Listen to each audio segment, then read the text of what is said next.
Teaching the square halt.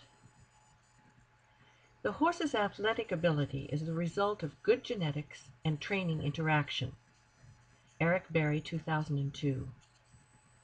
Training techniques enhance the horse's talent, efficiently preparing the horse's physique for each task. This fundamental principle is often set aside in favor of primitive approaches which trick the horse into movements.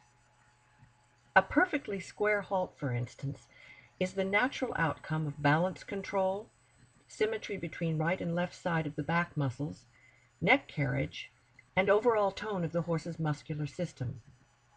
Therefore, the sound education of the square halt commences with engaging the intelligence of the horse and educating him to properly use and balance the mechanism of his vertebral column.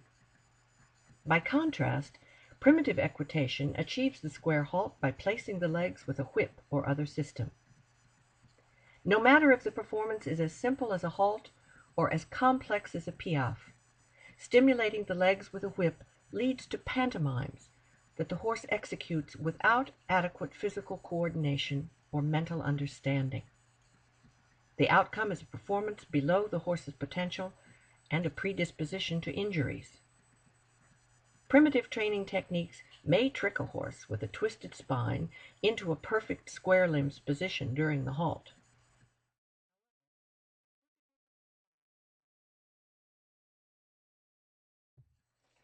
However, the crookedness of the spine will alter the execution of the next move, whatever the move: rein back, collected walk, trot, or canter. Following are 6 examples of Chazot learning the square halt. The education is done in hand, but could be done as easily riding the horse. The work is easier from the trot, since the trot is a 2-beat gait. When the horse's vertebral column feels properly coordinated, the halt is asked in 2 strides. As is seen in Chazot's first attempt, the first stride allows the horse to prepare himself, refining balance and symmetry of the back muscles. The second stride allows him to square his limbs. When the mechanism of the vertebral column is working correctly, as is shown in his first and last attempts, the halt is square. When the vertebral column is not perfectly coordinated, as in the other 4 attempts, the halt is not square. The second halt is asked from the walk, and obviously Chazot's vertebral column is not properly coordinated. The third halt is made from the walk again. Chazot is then shifting the weight from one foreleg to the other. This is due to insufficient balance control prior and during the execution of the halt. The 4th attempt is asked from the walk again. The halt is better, but Chazot did not finish the placement of the right hind leg. As was mentioned before, the halt is more difficult from the walk than from the trot.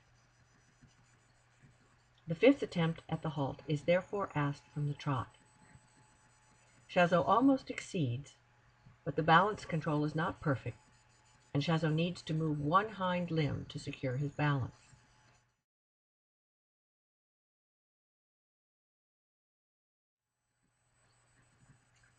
The 6th and last attempt is good.